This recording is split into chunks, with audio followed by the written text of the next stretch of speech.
Ang sasagutin naman nating tanong ay ukol dito sa ginamit nilang batayan na di umano existido na raw ang ating Panginoong Kristo, dahil nga dun sa Juan 1:1 ang banggit natin, ang berbo ay panukala, plano o pangako ng ating Panginoon Diyos. Pinatutunayan nilang existido na si Kristo sa pamamagitan ng paggamit ng talata na Kawikaan 8:20 hanggang 30 na ukol sa karunungan. At ito isa sa kanilang basihan na may Kristo na noong panguna. Ang sabi rito sa Kawikaan 8:23, ako'y inilagay mula nang walang pasimula noong una, bago pa man nilikha ang lupa. O yan ang patutuon nila. Kaya ang sagot ko naman, hindi pwedeng si Kristo ang nasa Kawikaan 8:20 hanggang 30. Bakit? Sapagkat ang nasa Kawikaan 8:20 hanggang 30, ang gamit sa wikang Ingles ay she at her, na kung saan ito ay feminine o babae. Ang tanong nila ay ito, kung hindi si Kristo ang nasa Kawikaan sa 8:22 hanggang 30, sino po yun? Yan ang tanong ni Sister G.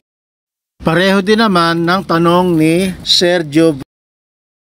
Sino yung babae na umiiyak? Ba't ayaw niyong sagutin? Sino yung babae? Yan ang kanyang tanong. Ngayon, ito ang sagot natin.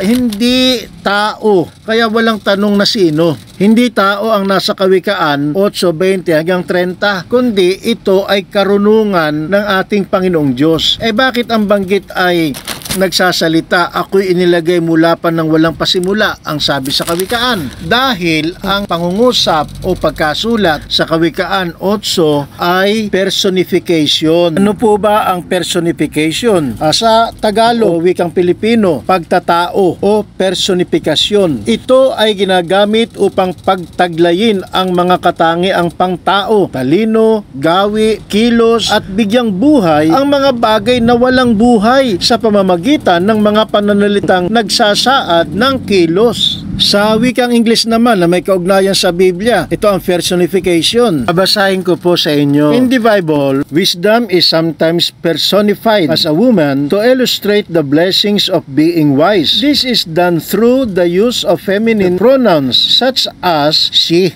Kaya sa Kawikaan 8:1-3, paano ginamit ang feminine pronouns sa karunungan? Babasahin ko sa inyo. Does not wisdom call? Does not understanding raise her voice? On the heights beside the way, at the crossroads, she takes her stand. Beside the gates in front of the town, at the entrance of the portals, she cries aloud. Sariling karunungan ng ating Panginoong Diyos ang kanyang ginamit sa paglalang sa daigdig, sa lahat ng bagay. Wala siyang katulong, siya lamang mag-isa ang lumalang. Kaya hindi mapagbabatayan ang Kawikaan 8:22 hanggang 30 para patunayan na existido ng ating Panginoon Kristo, sapagkat hindi naman si Kristo ang karunungan na tinutukoy sa Kawikaan 8:22 hanggang 30. Bagamat si Kristo ang binabanggit na karunungan sa unang Korinto 1:24, hindi si Kristo ang karunungan sa Kawikaan 8:20 hanggang 30. Hindi mapagbabatayan ito para patunayan na umiiral na ang ating Panginoon Kristo bago palalangin ang sanlibutan.